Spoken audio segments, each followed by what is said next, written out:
podcast.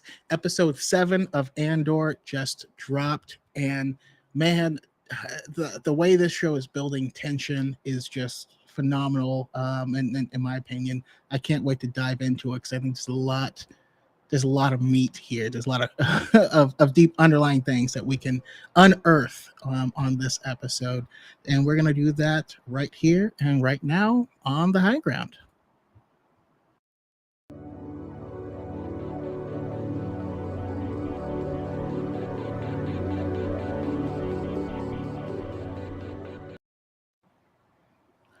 Hello and welcome, my beautiful guests, to the High Ground podcast. We are talking Andor episode 7. I have Caleb's joining us for the first time, and we have some returning guests, but I'm very excited because, for one, I haven't heard Beth talk about Andor at all, and I adore her perspectives on everything. And Brian, I've been joining your podcast in the chat for your guys' talks, so I know you're going to have some awesome stuff. But I will start by going around having everyone introduce yourself. So who are you? Where can we find your awesome content? And today's question is, this weekend, you're going to go out and get drunk, party, have fun, let off steam. You can invite anyone in the Star Wars universe to come out with you. Who are you bringing and why? All right. Everyone who is hanging out here in the chat, feel free to think about it, answer it on your own. I'm just kind of vamping here to give people a little bit more time to think about it. I think I know what some people might say, but I'll start with with Brian. Who are you? Where can we find your content, and who are you drinking with? Hello. Thank you for having me. I appreciate it. I'm looking forward to this. My name is Brian. I am from Pink Milk Podcast, where we talk Star Wars queerly. I have a podcast with my husband, and then a late night live stream with some other super Star Wars fans. And I'm gonna get drunk with Yoda because I feel we're gonna start the evening on a slight buzz and have some like deep conversation, and then stuff's just gonna get wild, and he's gonna be like rowdy, and it's gonna be a good time. I'm gonna hit every level. I'm sure he's gonna spread share a lot of tea on the Star Wars universe. That is a fantastic answer. I will say though, I have a good buddy who is he's Italian.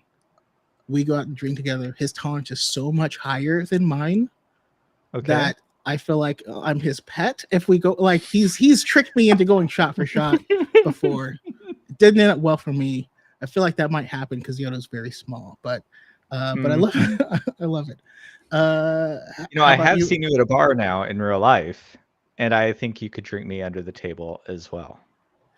So if you get a little bit in me, I stop being as introverted. So it's not drunk me, but it is still me. So, me singing, No Diggity on stage, sober. That's just Chaco. Love it. How about you, Caleb? Well, I am Caleb. Some of y'all know me as CJ Star Wars 94. Some of y'all know me as Caleb, and some of y'all just know me from Escape Reality Films. I'm all over. I'm really working on the branding. I promise. But I do Escape Reality Star Wars Talk on YouTube and Twitch, where we just talk about canon Star Wars stuff. Try to go chronologically, but whenever something new comes out, we got to talk about it. We've almost wrapped up High Republic Phase 1 stuff, but we're obviously with Phase 2 stuff coming out, we're talking about that as well. Nice. As for who I would go drinking with, I'm going to pull from High Republic, actually. That's a good suggestion, Pep.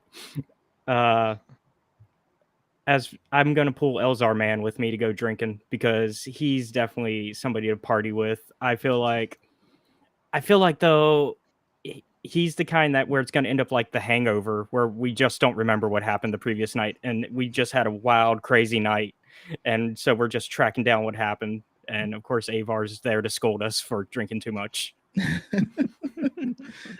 Okay, I like it. I like it. I mean, Elzar will bail on you when he finds someone to Oh, I know. But hopefully, when he finds because I'm someone to with, fill the forest, yeah, you know. I'm hoping though I'm hoping though that because he's there with me though, he can also be my wingman. Okay, that's true. That's true. Is he stable enough to be with? Maybe. I like it though. I like it. Brian says no. And last but certainly not least, Beth. How about you? Thank you so much. I am Beth. You can find me at mara.j.skywalker on TikTok, and you can find me at mara_J Underscore gang. Yes, _gang on Twitter. And I guess so. So as far as someone to go drinking with, I guess it would depend on like the exact mood and the vibes of the night, because I feel like I could either go, it's two very dichotomous answers. I would either go Hondo if I needed to have like a good time, or if I just needed to have like a relatable, like kind of like girls' night. I feel like I'd want to have like, in all honesty, my hyper fixation, as you guys will probably learn, is like Deidre from Andor, and I want to like pick her brain and be like, let's girl boss. So very dichotomous answers. Yeah. It's either one or the other. All right. I love it. Well, we got Chill in the Basement saying agreeing. Hondo Naka, no explanation should be needed. We got someone saying Cassian. We have people excited. Beth is here. And I'm low-key trying to get Emily to be willing to come on and talk. So we'll make sure that we have a fun time here. That wasn't very low-key, though. Just now. Just so you know. Pretty high-key at this point. Listen, it's not water in this cup. All right, leave me alone. Let's see here.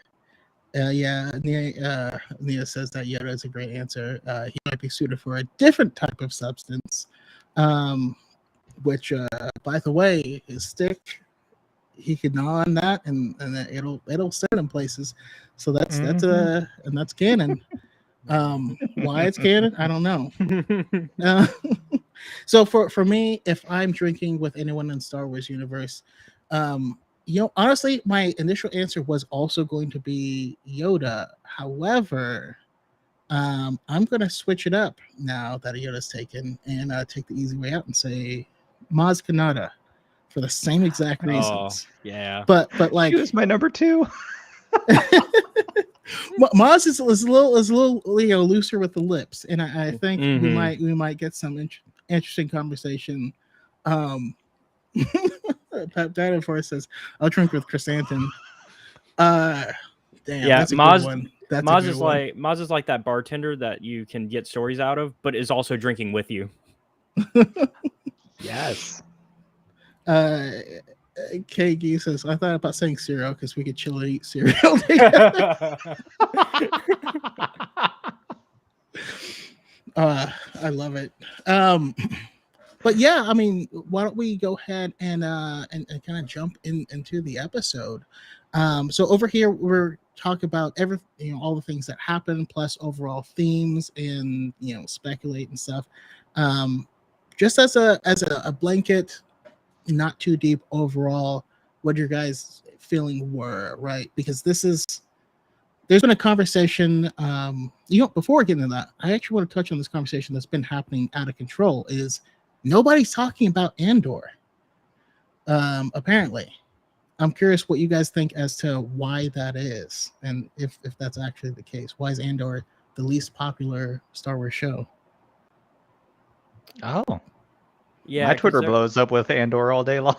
Yeah, apparently some numbers came out, and they I don't put too much stock into them, but I think if there is any truth to these numbers, it's because it's not quite a show that's been pushed towards your general audience for Star Wars fans. Mm-hmm. Whereas we're in the Twitter sphere and all, whatever app you happen to be on, where we're talking about Star Wars all day. So we're gonna get fed Star Wars. Whereas your grandparents maybe who might like Star Wars won't know. my parents know, so I can't say parents, but like maybe your grandparents or whoever, they don't know. They don't know who Cassian Andor maybe even is, let alone that he got a show. And so Okay, yeah, I mean, that could definitely be it. Chill in Basement, mentioned it, but there's like a graph that kind of came out, and there was a really low line on it, and apparently that's Andor. I kind of see people making the argument for like it's too boring or it's not a good show or something like that, and that's why.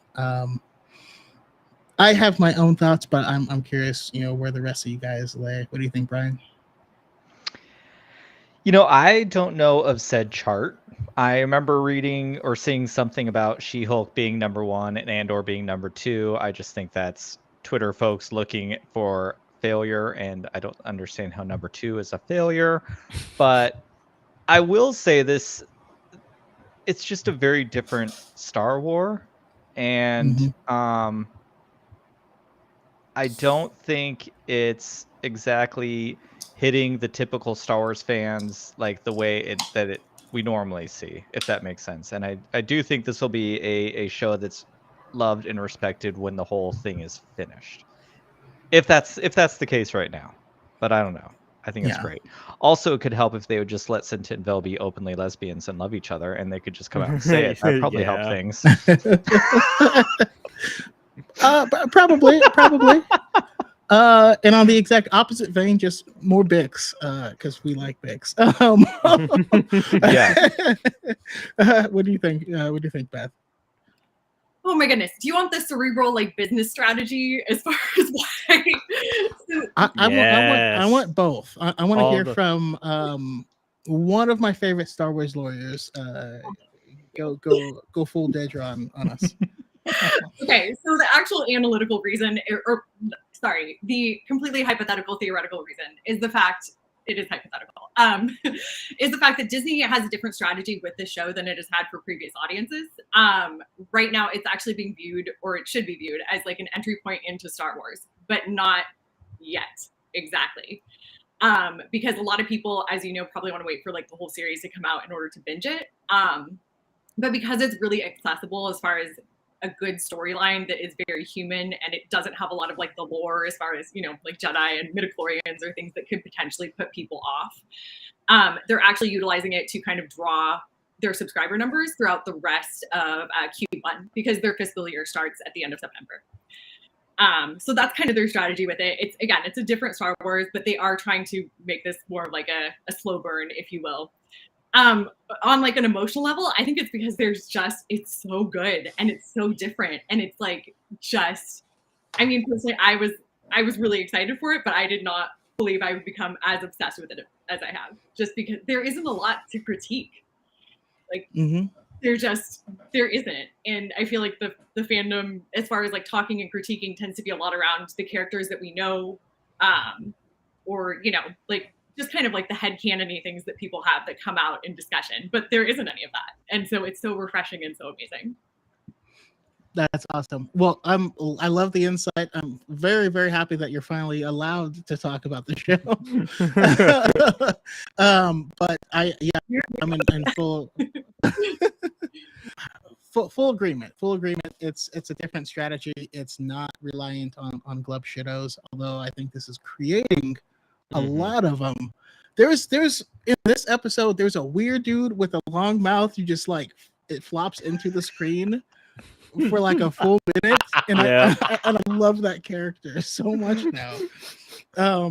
So I think this is doing a great job inventing those characters, but no, it's not reliant on them. It's not something that you can make 1,000 videos saying this is related to this, or this is where this character is coming from. It's I think part of it. So the graph that we're mentioning measures conversation. It's actually not measuring viewing numbers. It's factoring viewing numbers, but also conversation. The other big thing is this show is too good for people to be dickheads. Like, because you can just be like, I'm sorry, that's wrong. Like it's even a lot of those people are like, I'm just not going to talk about this show. And like, Thank you. Yeah, for once, while the hate viewing is going on still, it's not the same as say Kenobi or any of the other shows we've had or Book of Boba Fett, where people are just gunning to hate it. They're kind of backing off because, like you said, there's not like you can dislike it, but there's not a lot to just be steaming mad about on the same level. Yeah, exactly. And we also have to factor. There's a lot of things happening at the same time. House of Dragons dropping at the same time. We had the Rings of Power that was at the same time. She-Hulk was at the same time. And so there's something to be said about about competition, but no, overall, I feel like we've covered it. And yes, Emily, the show Yeah, is giving I'm us with Emily. vetch. So many of Emily's tweets has made me so happy about Vetch. Vetch is going to be my new cosplay or something, and I'll just stand there.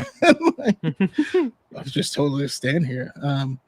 But yeah, jumping into the episode, and I'll kind of just leave it open for the beginning part. What jumped out at you guys? How did you feel about this episode, especially coming off such a momentous end to like a 3-episode arc, and then we get this, which is somewhat separate. How did this leave you feeling? You know, I can't believe I thought this episode was even more intense than the last one.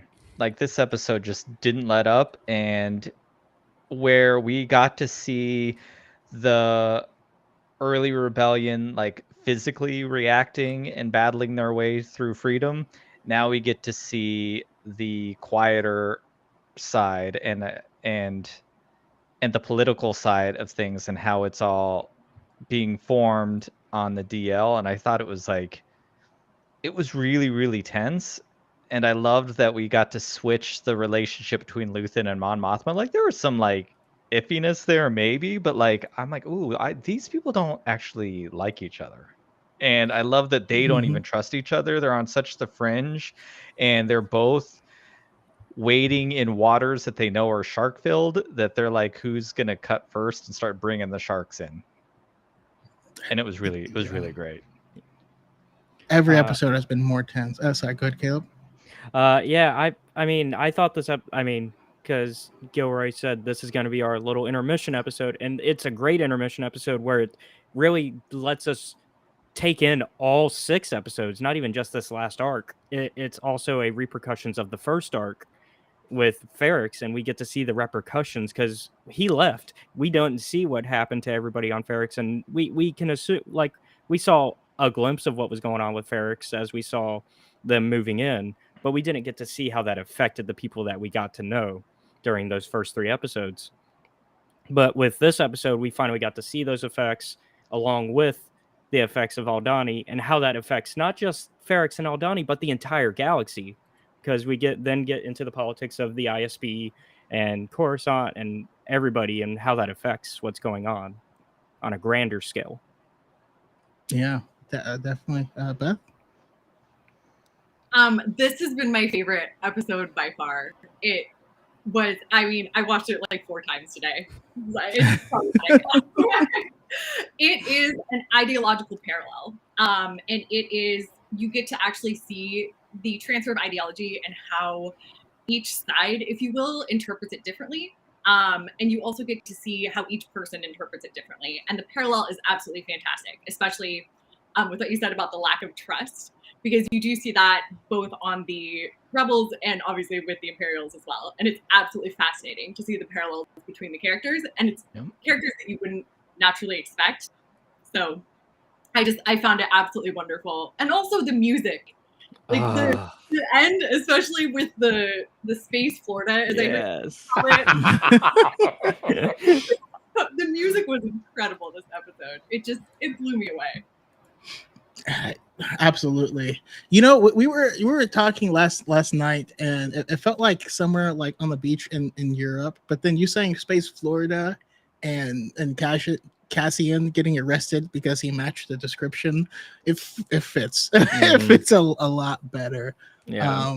Yeah. I have some personal experience with that. But Ooh. one of the craziest things though is like in this episode, it's easy to forget that this episode is us on the ground floor with everyone. It's so easy to come in here with all these assumptions because we know how things end up. But you know, we saw the ISB gain power. To me, the ISB has always been this like super secret police that like is unchecked and just badass. And I didn't realize that that's not what this was until this moment, until this episode. This is what gave them that right. And that was just, I don't know, that's wild. So I guess starting with the ISB stuff, and Detra's storyline, you know, what jumps out at us, and I'm just gonna preemptively start with Beth.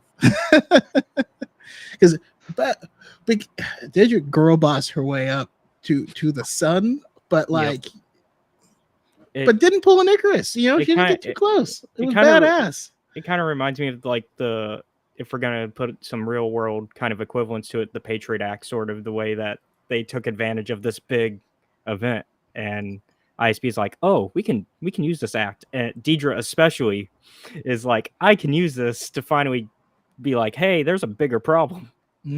Unchecked authority, thank you, please. Yeah. What do you think, Beth? And I think it was the first. I do not agree with Dedra ideologically at all. However, this is like the first time I've ever seen a character where I'm like, you lead the exact life I lead. And so it is, I am obsessed with her storyline because this episode revealed so much to us as far as the different dynamics within the Imperials, but more importantly, how much she and Partagaz are actually alike. And I think he knows that and he sees that in her, and he deliberately pushed those buttons to get her to tick because he sees that he can actually, I mean, obviously he's a major, he's smart. But it was just absolutely fascinating. There are so many little details I could like go off about as far as how, you know, she's technically acting within the boundaries of the ordinary definition of resources, as far as she's not doing anything illegal or bad to get the reports. She's just going about it in a different way, which I thought was absolutely fascinating. And the fact that she is, I love the fact that they showed her interacting with another subordinate, and she's not as nice to them as she is to her assistant here. And I'm like, I love this about her, because she obviously respects people who are very, you know, by the book, but also aren't afraid to do what it takes to get things done. Like efficacious, I think is very like precise and efficacious. And it was just, I mean, her end, it was so good. It was so good. She whooped that dude's ass right in front of everyone. Yep. In the best way. Blevin thought he knew everything, and he did not. Not at the all. thing that I love about it too is the fact that we're told, like, Partagaz tells her basically in the first episode, or not in the first episode, sorry, in the fourth episode, the first introduction of her. He's like, hey, literally says, like, come back with data. This is what we do. And she did the thing, like, and he's telling her it in kind of like a very covert way. But she did, and she preempted what she knew all the men wouldn't do it. And she's like, I got this. And she did everything, you know, that the ISB bases its decisions off of. And it was just, again, I'm like, oh my God, girl, I totally understand. For those who don't know, I work in big law. Like, I'm an attorney. I'm very used to that situation. I love he tried to like preempt her, and she's like, oh no, I got it ready. Yeah, like, you gave me so much time. I've got the entire PowerPoint presentation here. We can go through it if you want. It felt like Yu-Gi-Oh! Like, you have activated my trap card. But what were you gonna say earlier, Brian?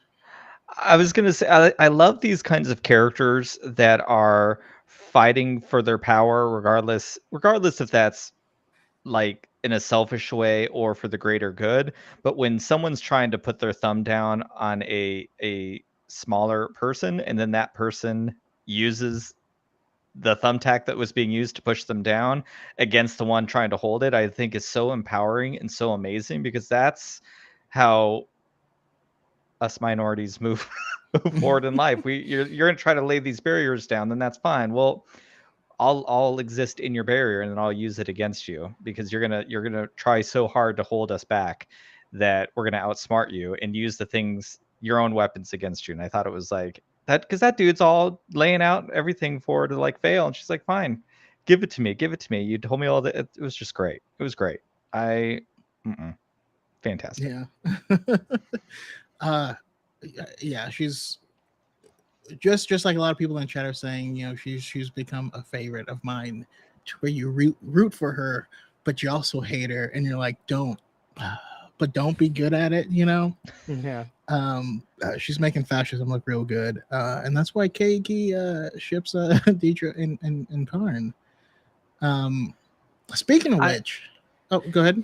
Yeah, I think one of it's from last episode, or maybe it was episode 4. I don't remember now. But when she's speaking with her assistant, and she's like openly tells him she doesn't know what she's gonna do, and he's the one giving her the confidence. To me, was such a bigger power move that we don't oftentimes get to see in big bads. We rarely get to see them have someone that they can express their weakness to. And that little bit of vulnerability, I think, made her, to me, seem even more powerful because she understands who she can do what with. Mm-hmm. It added that one little line added so much to her character that I like really appreciate, and that's what the show is doing so well. You can't blink on anything because like every word has a purpose, every shot has a meaning, and you have to watch. And I think this show, when it's all done, it's honest. I mean, we're not worthy of how good the show is in all reality. Yeah. It's a masterclass of writing. That moment with her assistant is also a nice, healthy balance to what we see with Karn's relationship with his mother, Edie, who is doing the same thing, but in an unhealthy way, where she's like, hey, I'm going to help you, but I'm also going to put you down as I'm telling you what you need to do. And that's not going to create the environment Karn needs.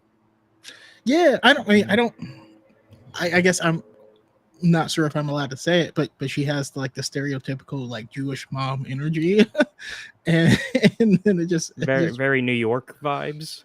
Yeah, it just makes me laugh at how much like cereal's just crushed, and he's just only eating cereal like morning, evening, and night, and he's gonna go to his job as like a space accountant in a cubicle amongst trillions of others. Like, what do you guys think of Karn and where he's going? Oh, wait, sorry. Can I build off of something that Brian said too? Oh, absolutely. Yeah, feel free to go wildly off topic. This does actually translate into serial as well. But I think, and I guess I don't want to say like problem, but the problem, it is kind of a problem in a way, as far as like, we know the Empire is evil, but yet here we are cheering for these characters. The problem is that moments like that really humanize these characters, as opposed, because before we've seen very much like black and white, like good and evil, and then you're like, oh, I could see why these decisions are made, because it is like a personal moment of like grabbing at power. And that's like a very personal thing. And you're like, okay, outside of the ideology of the Empire, oh my God, I am relating to this, and this is a bad character. And I think that, that translates into a lot of the characters on the Imperial side in this show. And that's why it is just, as you said, a masterclass in writing. Because I never thought I'd sit here and be like, yeah, I'm cheering for the bad guys. Like, never thought I'd say that. But it humanizes them so much. Yep. I mean, my favorite episode of The Mandalorian season 2 was the second to last episode, because we had something that felt similar. We got to live inside of the shoes of Imperials. There was a moment where you got saved by the Empire, and you were like, "Yeah, no!" Like, they were just running over like indigenous land and stuff like that. But you were like, and it was a similar vibes. I love it. Then Parith in the chat says Zero in a space call center. I just picture he's like, "Thank you for calling Space Comcast. How can I help?" I mean, I was joking last night that it's basically Star Wars Office Space. Yeah, I need that show. That's hopefully what we get to next.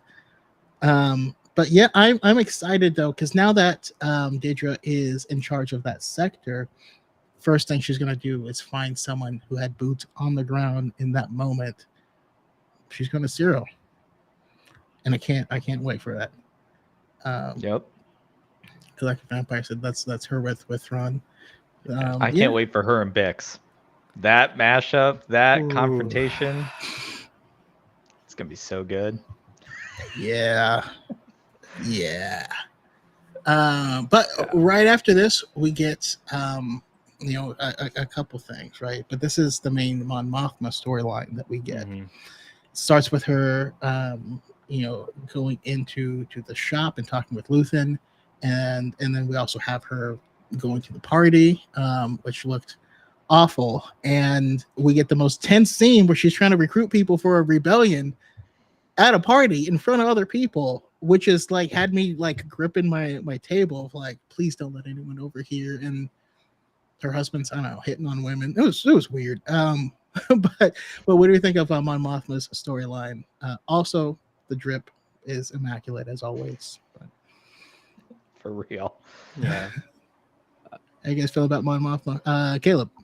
I'm loving it. I love seeing the kind of, because it's not really a power struggle, but it is between her and Luthen. Because Luthen wants to take the rebellion a certain way that Mon obviously doesn't, because we know that Mon is a pacifist. I think that's a key part that people tend to forget when we're talking about Mon Mothma being in charge of the rebellion. And so the way she wants to do things versus how things went down with, say, in the last arc, not exactly fitting the plan. And that's especially fitting when Luthen's also trying to get out of under her thumb with the financials, which is something that they brought up in the previous episode where he was like, hey, how's that money coming along? And at the time, he wasn't sure that they would get it because she was talking to somebody that was an outsider. And Yeah. I think Luthen leans also heavily more towards the partisan movement than the rebellion that Mon ends up being in charge of, which is also something that we can kind of see where they're butting heads at. And it also kind of reasons why it's believable that Luthen might have been the one to order the hit on Cassian, but he also might not have, because we don't know if that his assistant was moving without his orders. And as far as Mon herself through this, I'm loving it. I love seeing the party and seeing more of the family dynamic. Hate her husband, like Perrin. And then the conversation with her and her childhood friend, and the planning, and it's a spy, because Andor's a spy show, so we get that spy intrigue and see the smile, because we can't be suspicious while talking to each other. And yeah, I'm getting the recent book by Beth Revis, The Princess and the Scoundrel. There is a bit where they are on the House and Legacy, and there are other people, and Andor has just happened. Yeah, and they're on this fancy thing. There's all these rich people there, and Leia's looking at them and understanding, like, first of all, a lot of these people are wealthy enough that they never had to care about the war. Yeah, no effect on them. So, some of them profited on the war. They were selling stuff to both sides. One person was like pissed off at Leia because her son had just got a promotion to the Death Star, and it's wild to see this other side where you have all these affluent people that don't have to, that they'll never see the struggle of other people. And Mon Mothma's at the middle of this, a legacy. Her family has fortunes or whatever, but she's trying to negotiate, the peace of other people.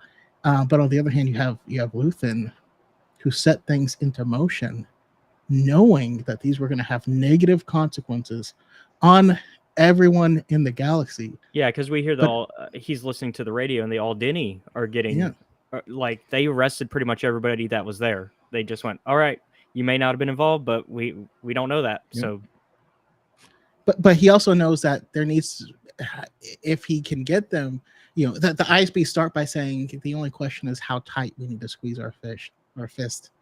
But Luthen is like, we need them to squeeze their fist because they've been squeezing it so slowly that people have forgotten. And it's crazy how both of them are seeing the same thing the same way, knowing that there's going to be different outcomes. And I loved that little section of it. It was beautiful. What do you think, Brian? Yeah, I think I love what you just said about Luthen's, when he made the comment that it's happening so slowly they're forgetting, because we just heard my sweet boy Nemec say something very, very similarly.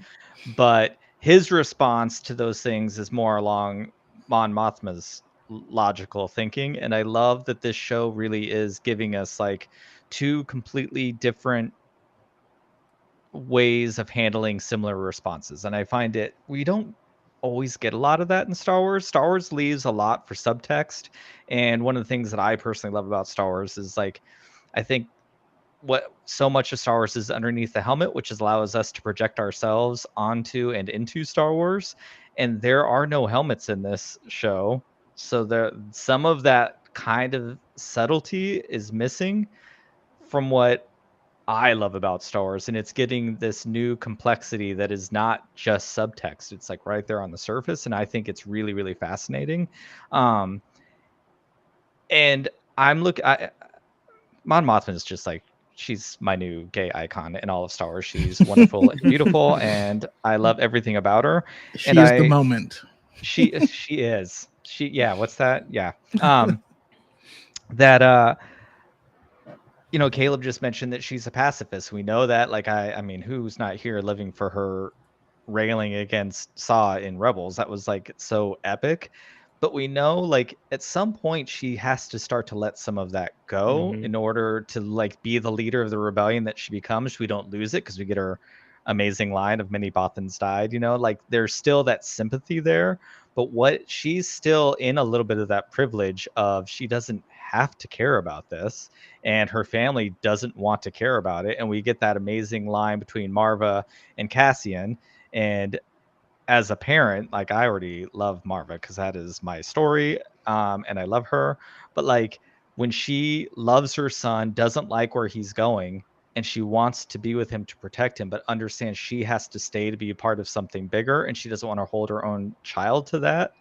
I think it's a wonderful juxtaposition of what's going on with Mon Mothma, and her family doesn't accept that, but Cassian accepted that in her. And I'm curious. She's gonna take some licks here soon. I think she's gonna have to have some sort of that vulnerability, that threat of how much she's gonna have to lose. I think it's gonna have to be a real thing for her coming up, which is not gonna be fun to watch, but it's not gonna be fun to watch. But I can't wait because this is showing that it's doing good and competent writing and not relying on just fridging people to get motivations.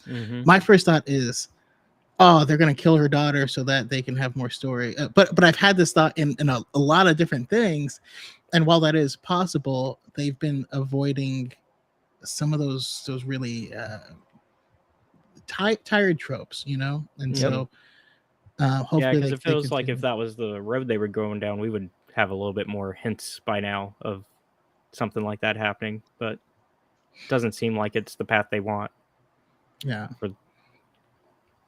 And also, Brian, you kind of alluded to it, and you said it, the evolution of Star Wars villains from a masked, barely human, seemingly only evil for the sake of being able to someone you could be if things had been a little different, is frightening, and it's a cause for self-reflection, because you can see, I mean, just like the parallel between Andor himself and Mon Mothma and their families. He was willing to do whatever it took physically, but is not willing to stand up for the cause. And his mom wants to stand up for the cause, even though she's not able to fight physically. Mon Mothma can't stand up physically because of the people around her, and her family won't do it because they don't care. And it's just like there's all these things juggling. Not to mention Kreia, who's first of all, again, the drip, like the texture jacket looks so cool. and she's giving off, handmaid vibes. Yeah, someone in here said, maybe she's in charge. That's what Emily said. I think Clay is really in charge. I just hear Beyonce underneath that walk. Everything she's doing is just a Beyonce track as she's strutting her way through Coruscant. I could see Emily being right, because Clea, before she goes to tell them to go kill Cassian, she's spying on. It feels more like a spying than just listening in on Luthen and Mon Mothma than normal, because usually she just goes in the back and does whatever, but this felt like she was spying on them to hear the conversation so she could report back to whoever she actually works for.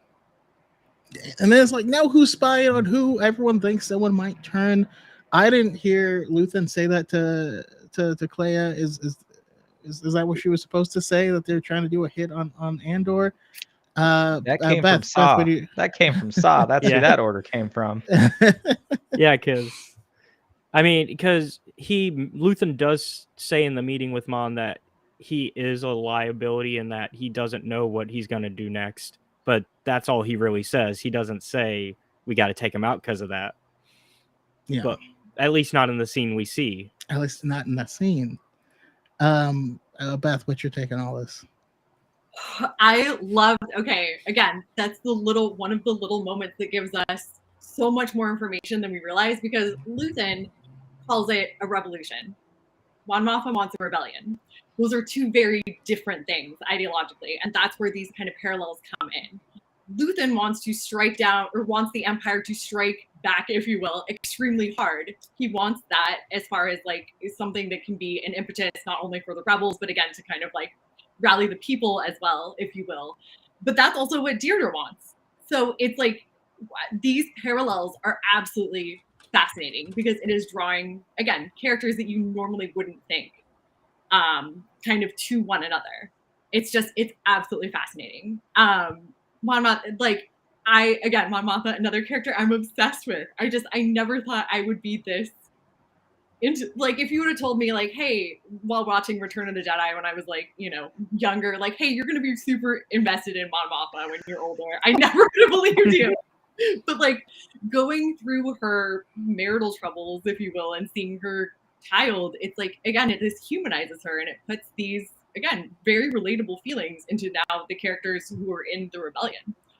And it's so efficacious in the way that writing handles. It's so skillful and so amazing.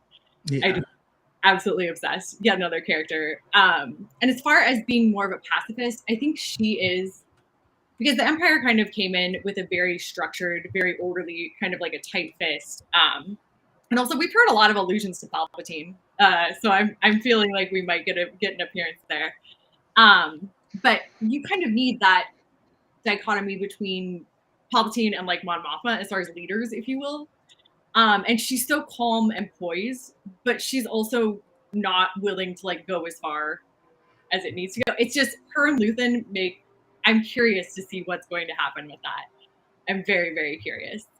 And Clea, again, who knows what's going on? Who knows who is with whom, if you will. It's just, you never know what's going on. But every episode there's tension, and then we just keep stacking on top of that, and we relieve pressure with the big episodes like we had the previous one, but that relieved the pressure of what was happening in that small group that was going on the heist. It didn't relieve everything, right? There's so much more going on, and now we have what's her name now the name is escaping my brain. Vel coming back, asking like, have you heard from my girl? And like, she's doing what she's. Meanwhile, she has like a, I don't know, it looks like a space like pallet mover, and she's like skating down a hill. Yeah, that looked a lot of fun. All right, moving into Cassian's story. That's pretty much the rest of it. This one hit pretty damn hard, because before I even say this, I actually do want to stop and say how much I appreciate how far we've come in the world of Star Wars after having amazing characters like how Mon Mothma is being developed in here, and how a lot of the other women characters, because in the original trilogy there was 3 women in space. Yep. 3. Aunt Beru, Leia, and Mon Mothma. That's it. Yeah. Like you don't even see them, which is crazy. And yeah, we've come a long way. But moving in the Cassian's story, I've had a few times in my life where I have matched the description. You know, I've been pulled out of my car. I've been at gunpoint. I've been, you know, I've actually never been pulled over from behind. I've always had cops who I'm stopped at a stoplight or something like that, and they drive past me this direction, look at me, and then pull me over. It's not ever I'm speeding or anything like that. But lo and behold, it turns out I've actually lived in a bunch of areas that were like hotbeds for for white supremacy, like in Huntington Beach, and where I lived up in Oregon. I visit friends in Oregon City, which is like the nest of like the Proud Boys and stuff like that. And it's crazy because as wild as the end of the episode seems, that's exactly what happens. It is exactly like that.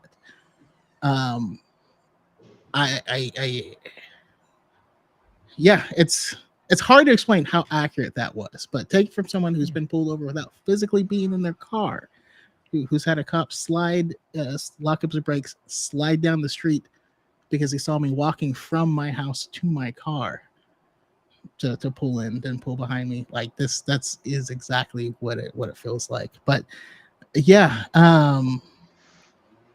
prior to that, you know, we get the conversation between him and his mom. We get him talking to Bix. I love Bix. I had to say that quietly because my wife just got home. Don't tell her. It's like kind of bittersweet homecoming. Yeah. Yeah. How do you guys feel about his storyline and where might it be going? Because it ended in a weird spot. Any thought, Caleb? I've gone first a bunch. I'll let. Brian, how you feeling about it? I mean, I've never personally like been I've never been really connected to Andor before, like from Rogue One or any of these things personally. But I'm finding a lot of connection with Marva and Cassian and that relationship. When I saw the first 3 episodes or whatever, that ending, just like I was speechless for like 10 minutes because I think that whole way and that very specific way of finding a found family is so wonderful and beautiful, and it was also incredibly accurate. I know what some of the conversation was online about how that was perceived afterwards, and I can see some of those thoughts, but again, that's just, it speaks to my own experience very, very much. And I think I can see how Cassian gets to where he needs to get in Rogue One, and the parenting that Marva has given him to get him there, and like what an amazing parent is. And Caleb, you brought up Edie before, who is just like, I can't It's the stop counter. thinking of Sid. Yeah, I can't, and I also can't stop thinking of Sid from Bad Batch because I just feel like that's how Sid treats Omega all the time. But I think whereas Edie is constantly pushing her child to be who she wants Cyril to be, Marva is this really wonderful mother who allows her child to be who she is. She's not afraid or unwilling to call him out when he thinks he's wrong, but believes in her son enough to let him go through those things, and she knows he's going to arrive on the same side. And right down to B too. Like, I mean, B is like, it's such a wonderful, loving little family. And you know, I mean, he crawls out of his little doggy bed and he just is happy to see his big brother. And but I think that relationship between Marva and Cassian, for me personally, is like getting me far more attached to Cassian than I think I ever was before. And and it's really beautiful. I mean, it is Mhm. funny because I'm attached to so many characters, and it's not even the main person, but I'm finding myself really attached to everybody else in this thing, and it's really. But Marva, the perfect. way Marva talked about how after her husband was hung in the square, and having the flashback. and we saw the flashback. She's avoided that part of town, but after seeing what the rebels did, she walked through there and held her head high. It was such a beautiful moment. Yes. And so powerful, and again, such beautiful writing. And she doesn't know that was Andor that did. It's and he's fighting that Yeah. side of him too, because he could say, "Hey, that was me." And that's why he's arguing his side, because he doesn't want to do it because he was there and he saw what went down.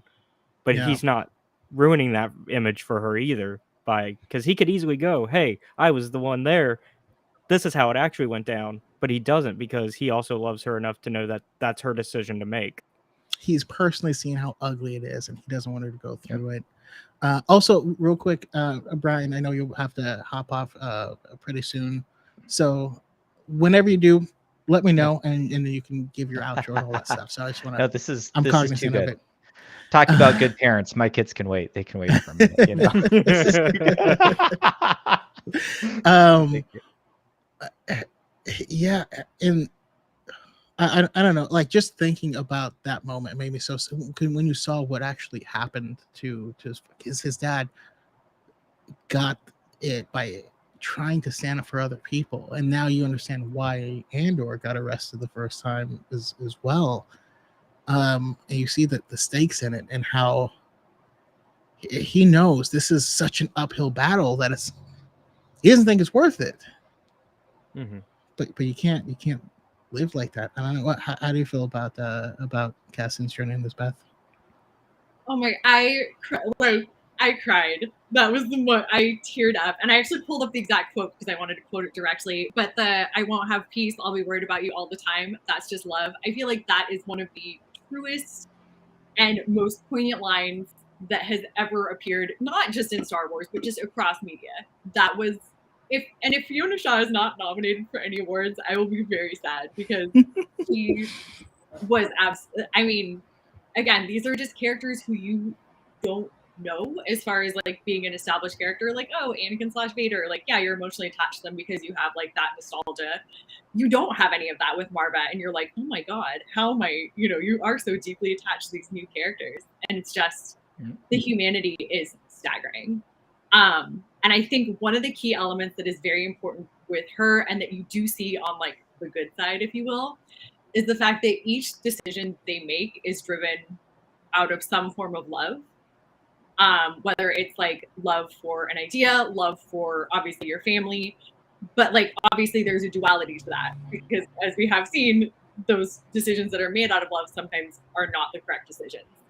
And it's just, it gives these shades to these characters that you haven't seen in Star Wars. And it's absolutely fascinating. But Marva and Bee just have my whole heart. They have my whole, I teared up. It was beautiful. Yeah, I will say it's a little bit different for Cyril, because rather than love, he just has a boner for justice. He's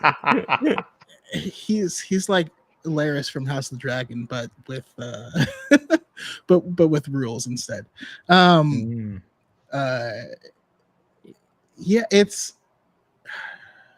I don't know. I could just gush forever on the dialogue and stuff. I mean, it's part of why the writing's good, though, is because, like you were saying, everybody has this is a form of love, and it's really important to see that with Andor and Cyril, because they are foils. They are meant to be perfect foils, and that's why Cyril's mother, Edie, is the way she is versus Marva, and we see the difference. They both love their sons, but to a different degree. Marva truly loves her son to the point where she's like, "This is your choice. You want to do whatever. You don't want me to do this, but I'm going to do this. But you don't want to be involved, and I'm not going to force you to be involved, because that's the best decision I can make for you is just let you make your own choices. I think You we know, can all agree there's- though that B2 is the most purest form of Yeah, love. B2. Yeah, Can I speak? yeah. Should have been Ow. allowed to speak. He should have. You know, it's interesting. Like, I mean, we don't know the story, but I mean, we can assume that Cyril is Edie's biological child. And one of Mhm. the things that I can't. I'm sorry. I'm gonna go back to Marva because she's wonderful. But like, Yeah. what's so amazing about that relationship and what's so healthy is that one, Cassian still refers to as Marva, and that's like okay, and we don't need to hear mom and somehow think that she's less important in his life. I think that is really, really an important message. But Cass had an experience before he met her, and he had a whole life before he met her. And I mean, I don't have biological children, but I know when I listen to like my sister-in-law or something speak about their parents, like my children came to me with a life experience and an experience that was different than what I knew, and they in turn like teach you about things that you wouldn't have experienced otherwise. And I think Cass did that a lot for Marva, which is also possible reasons that she's like, no, I can't. You might not understand what you did for me and open my eyes to a world that I didn't know existed, but you did. And now I'm here to fight for this. And but uh, I just, that moment is just so incredibly motivating and powerful to me to like just let that experience and trust her son not only as a son but as a person is just Yes. it's incredible. And she didn't have time to prepare. I mean, I can speak to that too. I had 2 children just like arrive on my doorstep, and I didn't know their names at the time. I didn't know anything, but the minute they come there, you have to love them with your every being because like you are all they have, and that's what she's giving him. And I think it's being portrayed. I agree. If she doesn't get some sort of recognition for this, like, Oh, yeah. um, And, yeah, Yeah. it's First a of all, really Brian, beautiful you're gonna make me story. cry. I know. But Sorry. yeah. but okay, as Marv as Marva's number one fan, I gotta ask: was she wrong to tell Andor to stop looking for his sister? Okay, Yes. wait. I have yes. Can I add something? Just because Please. this is sorry. I'm like so more enthusiastic about this show than I thought I could ever be. So obsessed. Again, one of the things I love about Marva's journey is that her relationship with Cassian starts when she is taking away his agency to choose. This is what makes me worried about her future. Her relationship with Cassian seems to come to its like conclusion when she gives him the agency to choose again. It is absolutely again beautiful writing. No, don't do that. I know that's what Don't put that out there. Sorry, I love I love her so much. I think the not going after his sister is only wrong in so much as it's still his choice to do so if he wishes, because it's still his family. But I think she's doing it out of love. She's doing it from a good place because she Oh. knows that if he continues looking for his sister, it can only lead to more trouble. Because doing the search for his sister is what led to everything that we just went through. Because he was looking for his sister, and that's when he got into the fight that wasn't of his doing, but it did get him in that spot. I mean, likely she is gone, as she says, and he's just going to only find heartbreak in that. It's a really difficult spot to be in, to hold space for that in someone else. It's really difficult. It's a hard thing to do. I don't think she's right though in telling him not to. I think she could say, "I wish you wouldn't," because there's nothing good coming at the end of that. But you got to do what you got to do, dude. You know.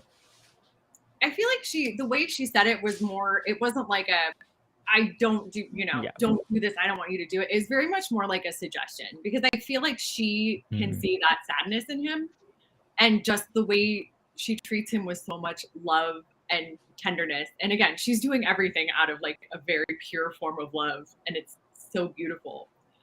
Obviously, she knows he's an adult, but I think she is definitely. Maybe it came across like differently how I was reading it, but I was like, you really are trying to like give him the best chance to be happy because again, he made you so happy, which makes me terrified for your future.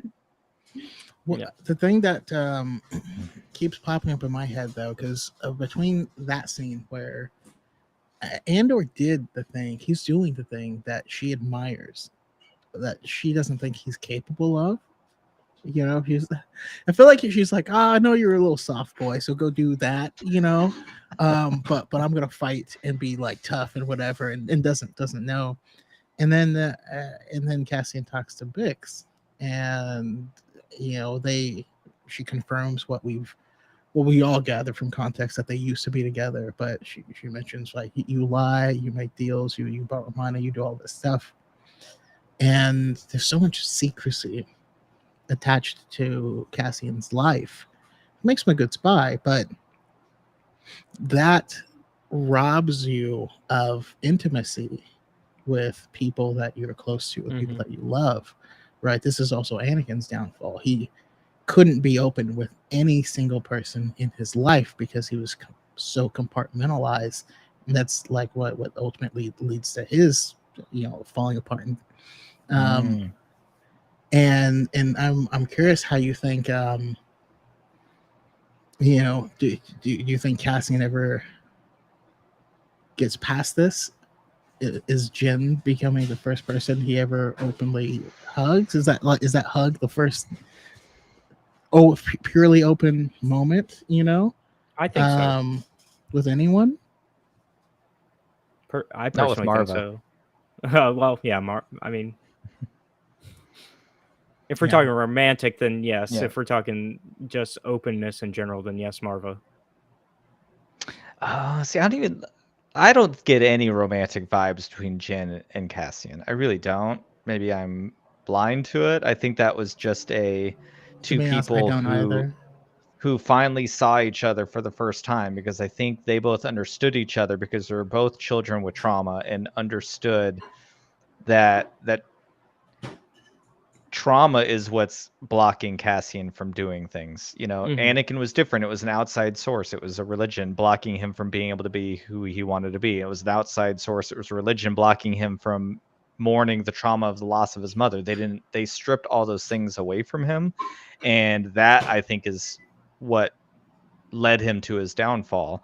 But Cassian has this support network, even in Bix. I mean, like, there's a deep bond there that is beyond like a romantic thing. Like, I mean, we were talking right before this whole thing started. I've been married for 15 years now, like a big chunk of my life. And it's like, you become one with a person in a way that like is beyond the romantic part, if that makes sense. I mean, that's still there, but it's just like you become one beautiful thing together. And I think that's what Jin and Cassian end up getting at the very end. Is just, I think they, for the first time, met someone else in a galaxy of lots of different things, and there were two people who saw each other for the first time and understood, and then for the first time really realized they've been fighting for the good fight the whole time, but maybe didn't know it, and now they did.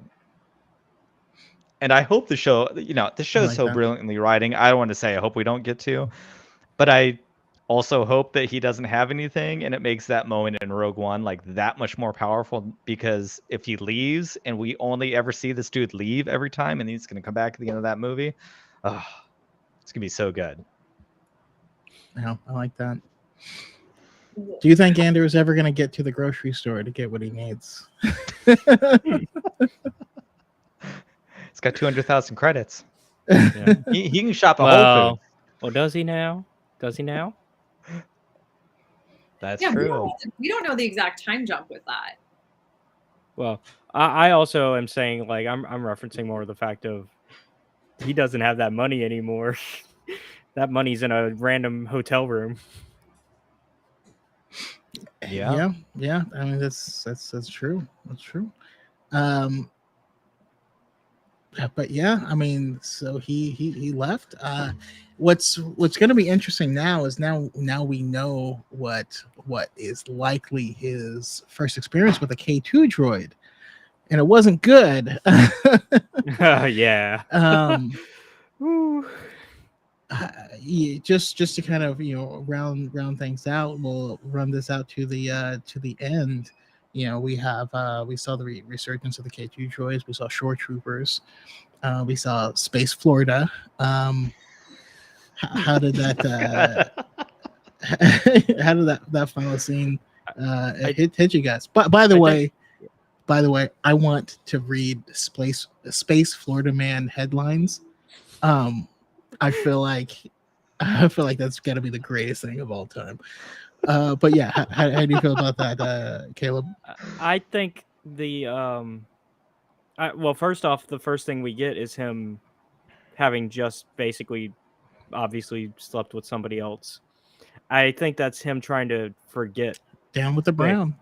I think he's Sorry. immediately trying to forget Bix, because I think he's trying to move on, but also like we just discussed, he doesn't ever truly connect with somebody, and this is another scene of that where we see him not really connecting. He's not even listening because he's already forgotten his fake name while he's more worried about what he's got in his money bag and trying to hide it. And then, of course, we get to him just wandering on the beach, going shopping, and we get that scene with the K2 droid, and yeah, it's bad. It immediately brought up memories of things that are real world, and also Jedi Fallen Order, because I just remember being slammed so many times by a K2 droid. But yeah, it's just you see what the Empire has become, even outside of the Rebellion, and even on just random worlds, even more. Like, this is supposed to just be a vacation world, and even there, you can't escape the Empire just butting in and assuming that, oh, you must be part of the problem. You're one of them, aren't you? And it's just like, yeah. And I love, because that's what he said, is we'll go somewhere where the Empire isn't there yet. Does that place exist? Yeah. And I don't think it does. At least during this time, we're kind of at the peak of the Empire, to where the Empire is kind of just running around everywhere. And even though we've gotten name drops of Palpatine and the such, Palpatine's not really involved anymore. He's just like, you guys do whatever at this point. As long as I stay in charge, I don't care how you guys run it. Like, he's not even in the Senate meetings anymore. Like,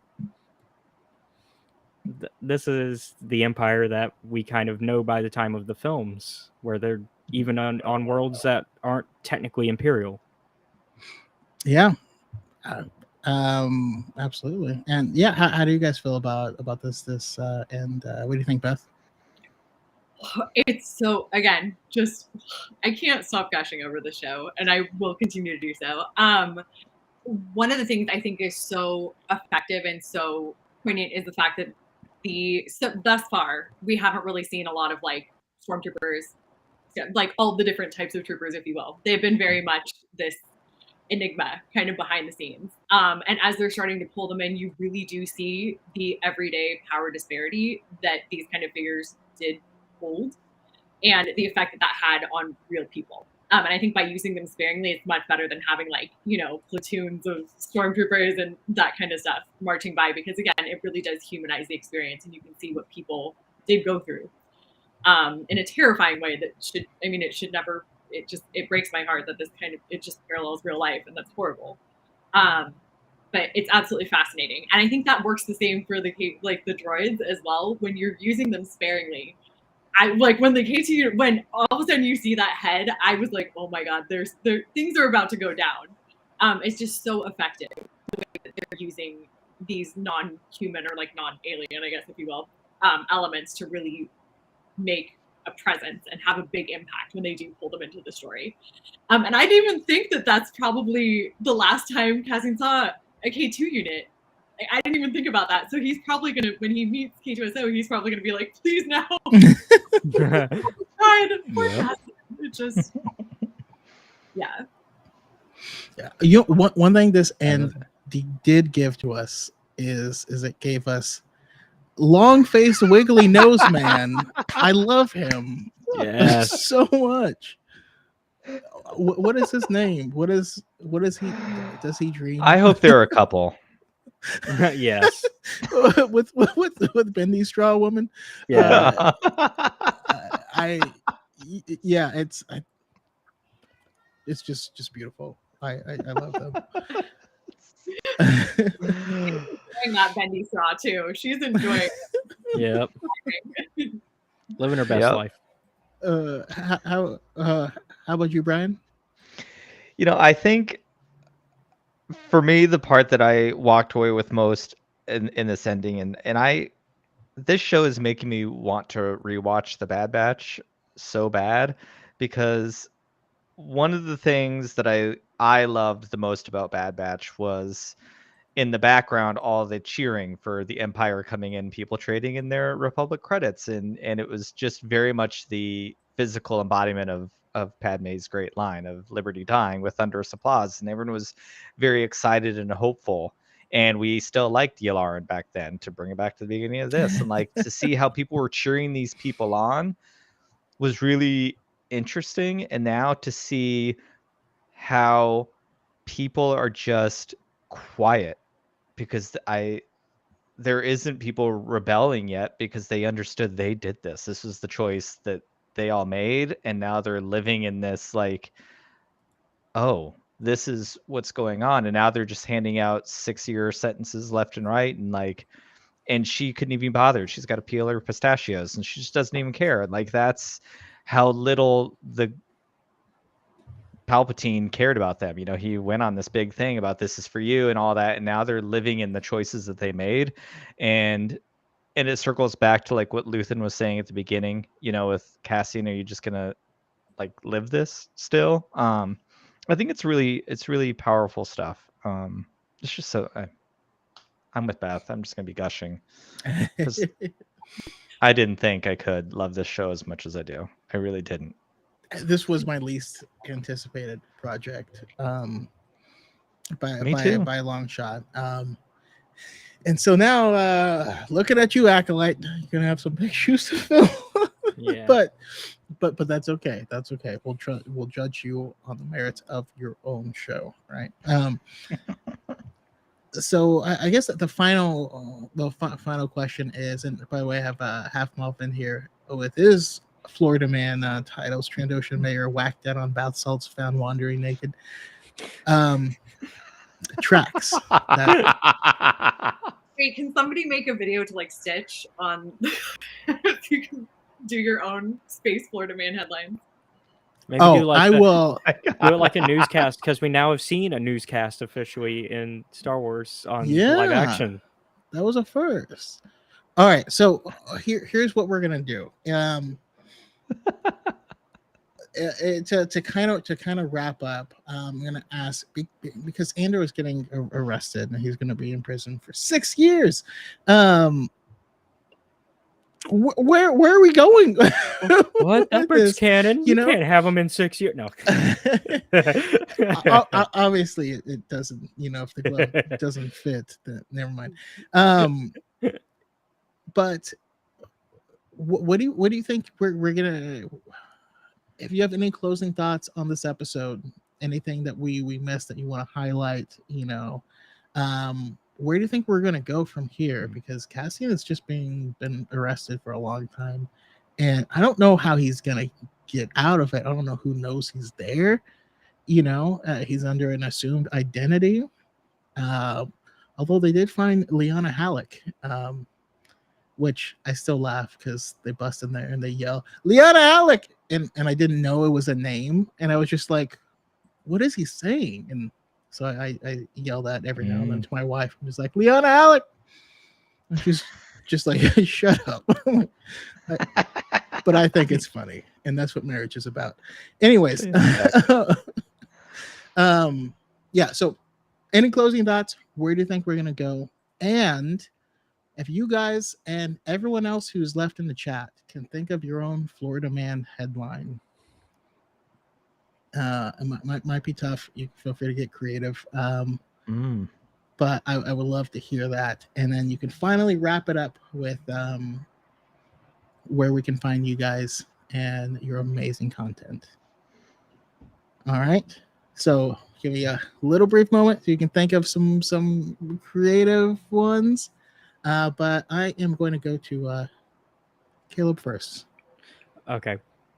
So, as for final thoughts, I did want to jump back a bit real quick on Cassian being arrested. It's kind of interesting that his charges and just being charged the way he's charged, it's kind of also he's getting the 6 years because of the actions that he did on Aldani, because it would have been 6 months, but because the Empire's having to become more strict, they're hitting him with that. And it also provides parallels with Klim on that. He was just there. He just happened to be in the wrong place, and the Empire, in the case of Klim, it was the Republic, but they got punished for just being at the wrong place, and in the case of Klim, trying to do the right thing for both sides, because Klim was trying to prevent something worse, but unfortunately, the Republic didn't see it that way. As for the future, my future predictions, I'm expecting a breakout episode, but I'm also expecting us to maybe invest some time on his previous times of being in prison, because we know he's been in prison before. This isn't his first time going inside. And also, depending on what they allowed him to keep going in, maybe he starts to reflect on Nemec's teachings and maybe gets some inspiration on the inside. Make some rebel friends while he's in there. And maybe that's how he breaks out. He'll spend some time with a lot of people who have been disaffected by the Empire. That's interesting. I like that. Sorry, go ahead and finish. Yeah. For as far as the Florida Man one, I'm thinking Stormtrooper attack during selfie with Ewok. That I can absolutely see happening. Look at the little fuzzball. Awesome. And how about you, Beth? Oh man. I guess as far as oh man, where are we going? That's a great question. Where are we going? Based upon the trailer, we obviously know we're going back to Ferrix. We know obviously we see Teeter and the Storm, or sorry, I'm sorry, I've literally been up all night.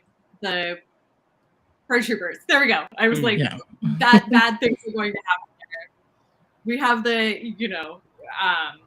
what else do we have that we haven't seen? We have Cassian breaking out, obviously, or attempting to break out. So I think it's like another arc, and then it's the finale. The finale's 2 episodes. Is that what they said? Okay.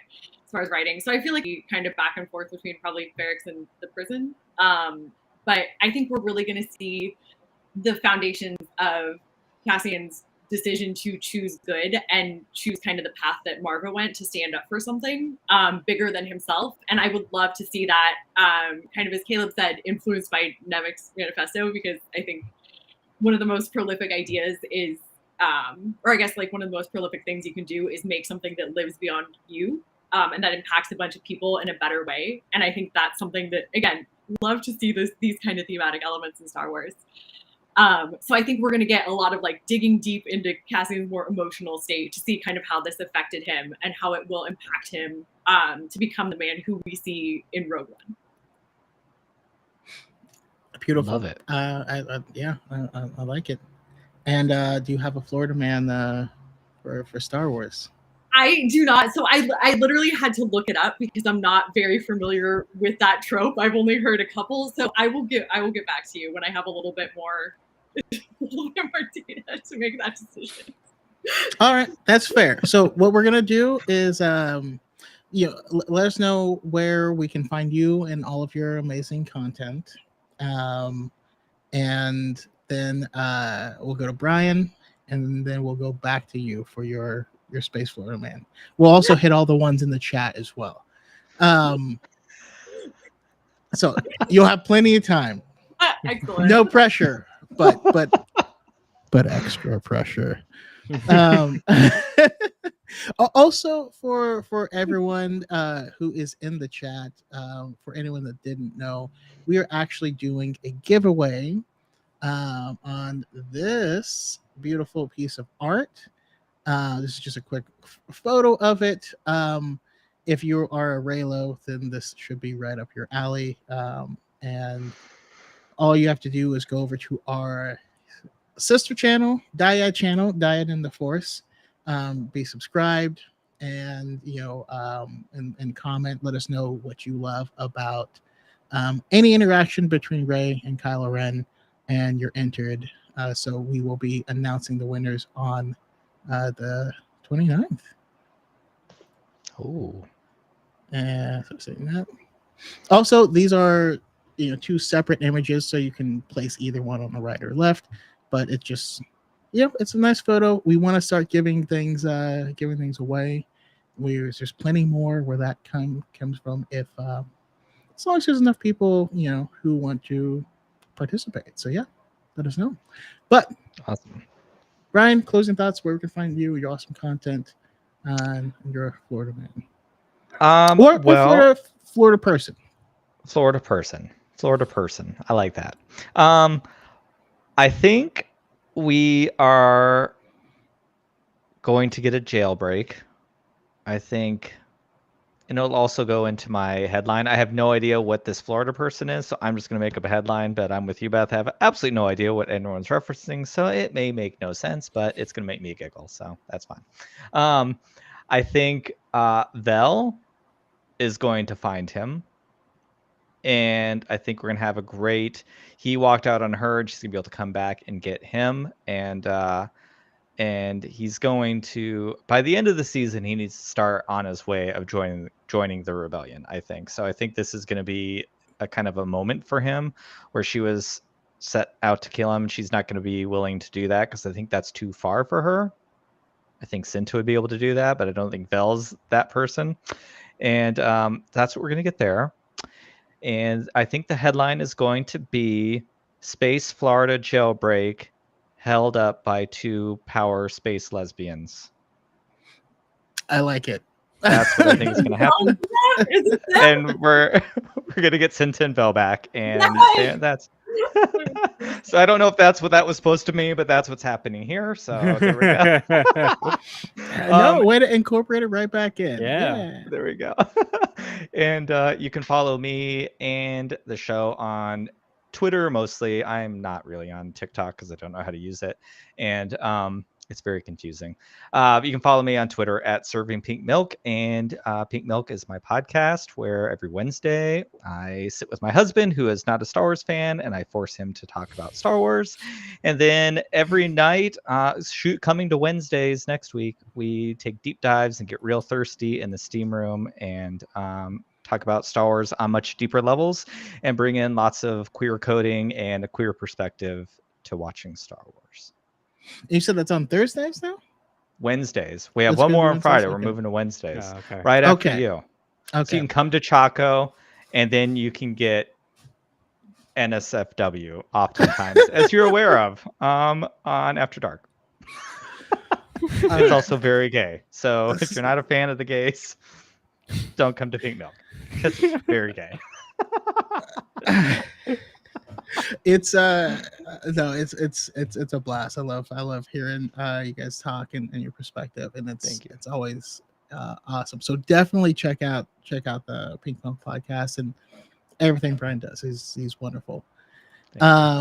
We got some more Florida man, and I thought this was ubiquitous. I thought everyone knew. So technically every state has idiots and weirdos, but Florida has a specific law where all of the crimes are made public, and so you can actually search them all up. So there's always these wild headlines of like, Florida man punches old woman in at Burger King and then orders a Whopper before he gets arrested or something like that. Like that's all on bath salts. Yeah, that's always a thing. So I I'm love a gonna- state that all your crimes can become public, but your queerness cannot. That's a great place to live. No tea, no shade to anyone in public in Florida. Sorry. Listen, if Florida is a gangrenous limb, well, um, anyway, so we got some Sorry. of these in the chat here. So we got Wookie on Bad Spice destroys 3 nightclubs, which I like it. Drunk Camino and drowns in hotel fountain. I don't know why I like that so much, but I do.